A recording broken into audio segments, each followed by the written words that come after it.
The Ascended Master Saint Germain, is that great glorious being who, in a former embodiment, was the prophet Samuel, mentioned in the Bible. He has labored throughout the centuries for the upliftment of mankind everywhere and is now working intensely for the protection and illumination of America. Having made the ascension as Jesus did, he is now the great master who has charge of the new civilization to come forth in America, for which he has worked unceasingly during the past 200 years. In the Middle Ages, he was embodied as Saint Alban and gave great service to the light, being martyred in that life and sainted because of his unselfish fearless stand for the truth. His last embodiment was that of Lord Francis Bacon, who was the son of Queen Elizabeth by her husband, Lord Leicester, the Duke of Leicester being his brother. He worked continually in that life for the upliftment of England, but because of the intrigue at court and the activities of that age, his work was not allowed to reach the height which could have been attained, had he been obeyed and his wisdom heeded.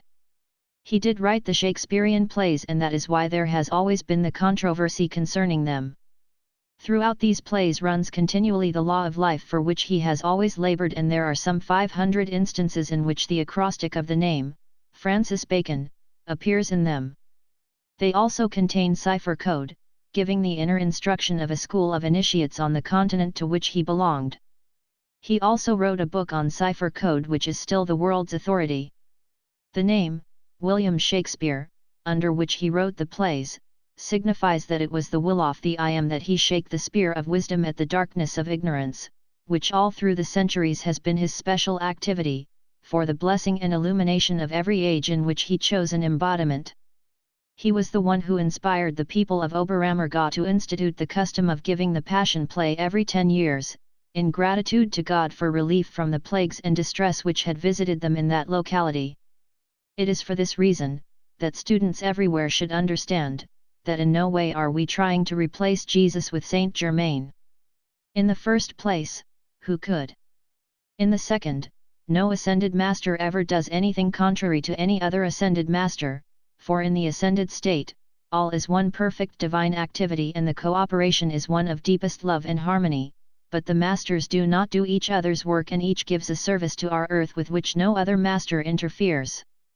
Saint Germain loves Jesus very, very deeply, having done so all through the centuries, and because of his great devotion to the light and great perfection for which they both labor, he and Jesus are naturally working together now with the great cosmic messenger, known as the Great Divine Director, to bring forth the permanent golden or I Am age for our earth.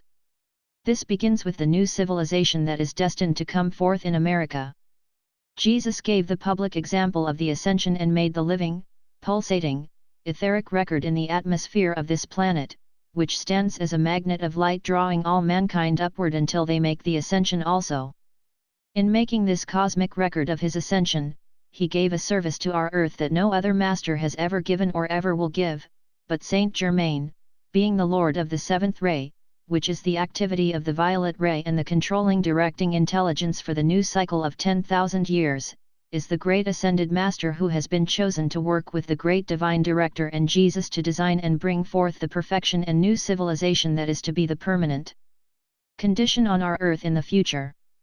Saint Germain illumined and raised his body in 1684, left England and the continent for many years and went to the Himalayan mountains to work at the inner levels of consciousness. He returned to Europe in the visible, tangible, ascended body, just previous to the French Revolution, and would have prevented it had the people listened to his counsel, but they refused to accept his wisdom and paid in suffering for that refusal. He has worked for America for the past 200 years, and he is the presiding master under whom she is to come to the fulfillment of her destiny as the Holy Grail or cup of light, from which the rest of the world will drink now and in the future. America is the heart of this planet, and, as the heart, she must be protected and illumined, if the body is to survive. America must be the supply of light to the rest of the earth, until the changes, which are to come, have brought order and peace to the balance of mankind.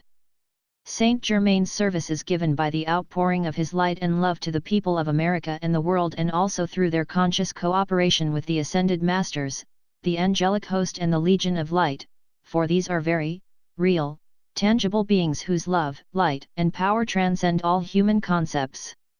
They are ready at all times to give without limit, the fullness of their blessings and perfection to our earth, but mankind must make the call from the physical octave of life, in order to open the way for their great perfection to flow into the daily experience of the individual. It is only in this way that humanity can become free from its misery, degradation, and limitation, because it must use its own energy to reach up and thus lift itself into the next octave of life, in order to expand the light and perfection of the mighty I Am Presence, through its own self-conscious effort and desire to be free. The triple activity of the great divine director, Jesus and Saint Germain for America, is a service in which every student of light can join, by giving them conscious daily recognition and calling the mighty I Am Presence into action to charge everybody and everything in America with their limitless outpouring of light, love, protection, and perfection to blaze forth with such irresistible dynamic power that nothing can withstand the mighty onrush of its glory, freedom, and victory.